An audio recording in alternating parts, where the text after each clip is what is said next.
Hi everyone, I just wanted to give a brief video showing some additional information that I've placed in the Week 8 course module for you. You're looking on your screen at the Week 8 module. I've clicked into it.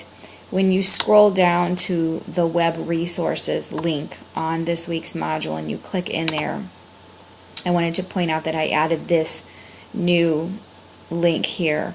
And this is a link that will take you to the Illinois Early Learning and Development Standards webpage. And it takes you specifically to the page that highlights social emotional development. So I'm going to click on that so you see what it does.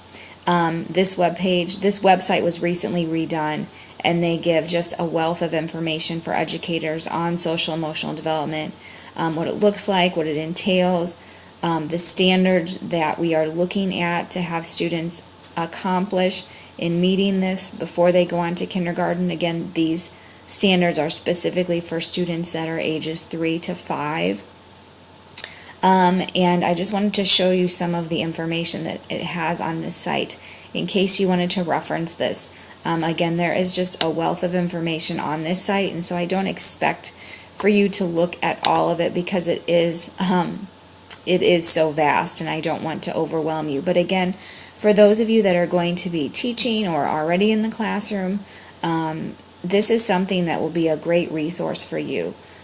Using the Illinois Early Learning and Development Standards is something that we want our students to understand how to do and use, and we encourage them to use. These are the standards that you will be using when you're creating your small group activity plan for this course, and they will be required for you to use in any other course that you're taking in this class that requires you to create an activity plan.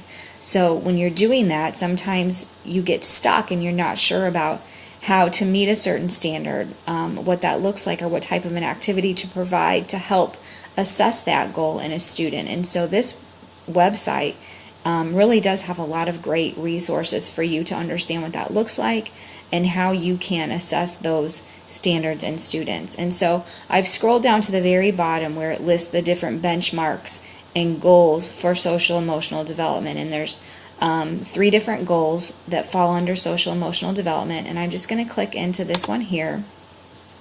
Once I click into that, then you see the goal, which is kind of an umbrella term for everything in this section that we're looking to assess. And then it lists the standard. So this is the standard.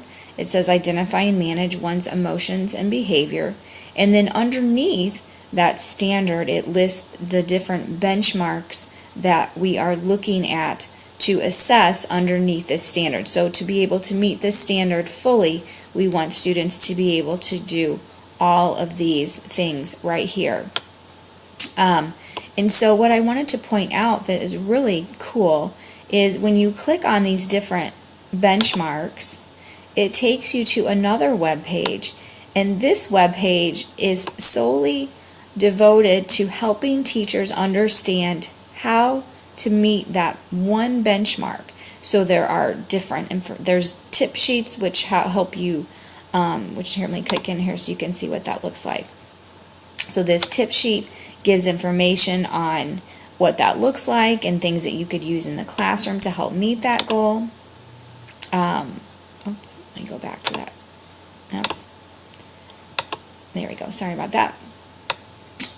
In addition to those tip sheets, it also gives videos on how you could meet that goal. It gives videos of teachers actually engaged in activities with students, and so you can look at those different activities and see how they've assessed those different benchmarks with their students. I'm going to click into this one right here.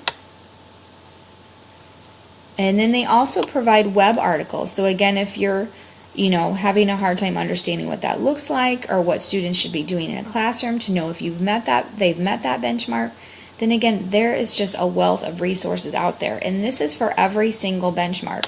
So you can see there are 6 different benchmarks for this standard. So especially as a beginning teacher, to really help you understand what that looks like and helping to assess that, this is going to be really helpful. So as we start to explore these various content areas, in this class, I will link you guys on Blackboard to these different web pages so you can start to really understand what we're looking to assess in students and how to do that. So I just wanted to point that out. I thought it was a really great resource for you guys. And if you have any questions about it, please feel free to reach out and ask me. But again, that is located in the web resources link on your module for Blackboard this week. Take a look at some of those resources in there. And again, just remember, keep this in your back pocket for whenever it does come time to write your small group plan. If for some reason your small group plan is focused around a social emotional development standard, then this would be a great thing to look at to help you make sure that you're truly meeting those standards in the activity that you are using. So that's all I have for now. Again, if you have any questions, let me know. Thanks so much, guys. Bye-bye.